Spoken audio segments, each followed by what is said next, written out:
खेत बेचकर मां के गहने गिरवी रखकर लोगों से कर्ज लेकर और न जाने कितने तरीके आजमाकर इंडिया से लोग सूदी पैसा कमाने के लिए जाते हैं ताकि उनका परिवार एक अच्छी जिंदगी जी सके। लेकिन कई बार सूदी में लोगों के साथ ऐसा धोखा हो जाता है कि उनका सफर एक दर्दनाक कहानी बन जाता है। और ऐसी ही एक दर्दनाक कहानी है फिल्म दे गॉट लाइफ की, जिसे आज मैं एक्सप्लेन करने वाला हूं। दोस्तों, आप इस चैनल पर नए हो तो चैनल को सब्सक्राइब और वीडियो को लाइक जरूर कर देना। नजीब और हकीम दोनों के सऊदी एयरपोर्ट पर उतरने के साथ ही इस कहानी की शुरुआत हो जाती है। दलाल ने दोनों को एक कंपनी में एक हेल्पर का काम करने के लिए भेजा था। एयरपोर्ट पर दोनों अपने कफील का इंतजार करते हैं, लेकिन इन्हें कोई लेने नहीं आता। दोनों कुछ लोगों से पूछने की कोशिश करते हैं, लेकिन प्रॉब्लम यह है कि दोनों हिंदी के अलावा ना तो कोई भाषा बोल सकते थे और ना ही समझ सकते थे। खैर, किसी तरह से ये दोनों एयरपोर्ट पर काम करने वाले एक आदमी से हेल्प मांगते हैं। दलाल ने इन्हें कंपनी की ऑफिस का नंबर दिया था। वो आदमी पब्लिक फोन से कॉल करता है, लेकिन कोई फोन नहीं उठाता। तो तुम दोनों इंतजार करो, कोई ना कोई तुम्हें लेने आ जाएगा। काफी देर तक इंतजार करने के बाद एक अरबी इनके पास आता है। वो पहले से ही काफी गुस्से में था और अरबी में उन दोनों से कुछ बातें कहता है जो इन्हें समझ में नहीं आती, लेकिन इन दोनों को लगता है कि शायद यही हमारा कफील होगा। फिर वो अरबी अंदर चला जाता है और थोड़ी देर बाद बाहर आता है, और इस बार आते ही वो अरबी इन दोनों से इनका पासपोर्ट और वीजा कॉपी ले लेता है और इन्हें अपनी खटारा गाड़ी में बैठने के लिए कहता है। नजीब को प्यास लगी थी। वो अरबी से पानी मांगता है, लेकिन अरबी को इनकी भाषा समझ में नहीं आती और वह अरबी में इनसे कहता है कि देखो, तुम ऐसे बड़बड़ाना बंद करो और चुपचाप गाड़ी में बैठ जाओ। और ये दोनों गाड़ी में बैठ जाते हैं। रास्ते में हकीम कहता है कि हमें घर पर फोन करके बता देना चाहिए कि हम पहुंच चुके हैं, नहीं तो अम्मी परेशान होंगी। वो अरबी से किसी टेलीफोन बूथ पर गाड़ी रोकने के लिए कहता है, लेकिन अरबी उल्टा इन्हें डांट कर चुपचाप बैठे रहने के लिए कहता है। और काफी देर तक गाड़ी चलाने के बाद आखिरकार वो एक जगह पर गाड़ी रोकता है और हकीम को उतार देता है। नजीब और हकीम दोनों चिल्लाते रहते हैं कि हम तो यहाँ एक साथ एक ही कंपनी में काम करने के लिए आए थे, फिर आप हमें अलग अलग क्यों कर रहे हो। लेकिन अरबी इनकी कोई भी बात नहीं सुनता और नजीब को लेकर आगे जाने लगता है। फिर काफी दूर तक चलने के बाद वो नजीब को भी एक बाड़े में पहुंचा देता है। बाड़े में एक दूसरा अरबी भी था। नजीब फिर उनसे कहता है कि मेरे दलाल ने तो कहा था कि मुझे एक कंपनी में काम करना है, आप मुझे यहां क्यों लेकर आए हो। लेकिन पहले वाला अरबी इसकी बात को अनसुना कर देता है और वहां से चला जाता है। रात के अंधेरे में नजीब को ज्यादा कुछ समझ में नहीं आ रहा था। तब नजीब एक बूढ़े आदमी को देखता है जो पिछले कुछ सालों से इस बाड़े में काम कर रहा था। नजीब उसके पास जाकर बात करने की कोशिश करता है। पता चलता है कि वो आदमी तमिल है। नजीब को उसकी भाषा भी समझ में नहीं आ रही थी। उसे बहुत तेज प्यास लगी थी। पूछने पर तमिल आदमी पानी की टंकी की तरफ इशारा करता है। नजीब टंकी के पास जाकर पानी पीता है और अरबी के टेंट में जाकर सोने की कोशिश करता है। थकान की वजह से जल्दी उसे नींद आ जाती है। इसी के साथ हम सऊदी आने से पहले नजीब की लाइफ को देखते हैं। नजीब अपने गांव में नदी से बालू निकालने का काम करता था। उसकी माँ उसके लिए रोज खाना बनाती थी और नजीब अपनी माँ और अपनी वाइफ सैनू से बहुत प्यार करता है। सैनू प्रेग्नेंट थी। परिवार काफी खुशहाल था। कमी थी तो सिर्फ पैसों की। और एक दिन नजीब का दोस्त उसे बताता है कि मेरे जीजा जी लोगों को सऊदी भेजने का काम करते हैं। उनके पास एक कंपनी का वीजा है। अगर तू जाना चाहता है तो मैं बात करता हूँ। नजीब जाने के लिए तैयार हो जाता है और अपनी माँ के गहने गिरवी रख के पैसे इकट्ठा करता है और अपने दोस्त के जीजा को पैसे दे देता है। वो उसके वीजा का काम करवा देता है और इस तरह से नजीब अपने भाई हकीम के साथ सऊदी आ जाता है। इधर सऊदी में नजीब अरबी के टेंट में सो रहा था। यह देखकर अरबी बहुत गुस्सा हो जाता है। वह नजीब को पैरों से मारकर जगाता है। उसे उसका बैग देकर बाहर सोने के लिए कहता है। नजीब बाहर एक भंगार गाड़ी में आकर सो जाता है। अगली सुबह नजीब की आंख खुलती है। तब वो तमिल आदमी को देखता है। वो बकरियों का दूध निकाल रहा था। वो नजीब को दूध से भरा बर्तन अरबी को देने के लिए कहता है। नजीब अरबी के पास जाता है। वो अरबी के पैरों में गिर जाता आता है, गिड़गिड़ा आता है कि मुझे वापस घर भेज दो। लेकिन अरबी फिर से उसे डांट कर वहां से भगा देता है। कुछ दिन बाद पहला अरबी वापस बाड़े पर आता है। नजीब फिर से उसके पास जाता है और अपनी भाषा में अरबी को बताने की कोशिश करता है कि मैं कर्ज लेकर यहां आया हूं। मुझसे कहा गया था कि एसी रूम होगा अच्छा खाना मिलेगा, अच्छी सैलरी मिलेगी, मुझे धोखा दिया गया है, प्लीज मुझे वापस भेज दो।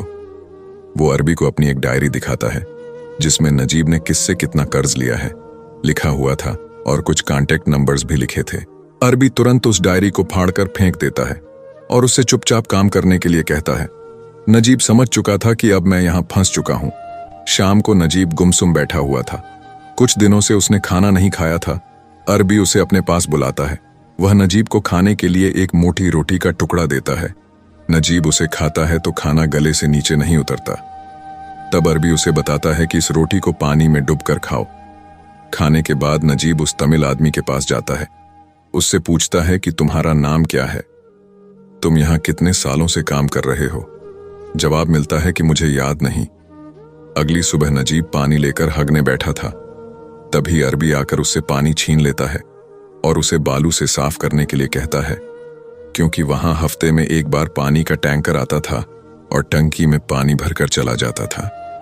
इस बार जब टैंकर आता है तब नजीब ड्राइवर के पास जाता है। ड्राइवर को हिंदी आती थी। नजीब उससे हेल्प मांगता है।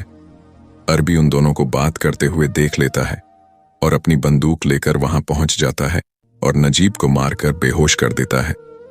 अगली सुबह नजीब की आंख खुलती है तो अरबी उसे बकरियों का दूध निकालने के लिए कहता है। नजीब आसपास देखता है तो तमिल आदमी उसे दिखाई नहीं देता। नजीब दूध निकालने की कोशिश करता है तो बकरी उसे लात मारती है। खैर, धीरे धीरे नजीब दूध निकालना सीख जाता है। फिर अरबी के कहने पर वह बकरियां चराने के लिए भी जाता है। सारी बकरियां इधर उधर भाग रही थीं। कई दिनों की मुश्किलों के बाद धीरे धीरे वह बकरियां चराना सीख जाता है। ना जाने कितने महीने बीत जाते हैं। नजीब के चेहरे पर बड़ी बड़ी दाढ़ियां आ जाती हैं। आईने में वो अपनी शक्ल भी पहचान नहीं पाता। और एक दिन ऊंट चराते हुए नजीब को आसमान में कुछ गिद्ध दिखाई देते हैं। नजीब उनके पीछे पीछे जाता है तो देखता है कि वो गिद्ध तमिल आदमी की लाश को नोच खा रहे हैं। यह नजारा काफी डरावना था। नजीब को समझ में आ जाता है कि अगर मैं यहां रुका तो इसकी तरह मर जाऊंगा। अगले दिन नजीब बकरियां चराने जाता है तो सही मौका देखकर भागने की कोशिश करता है।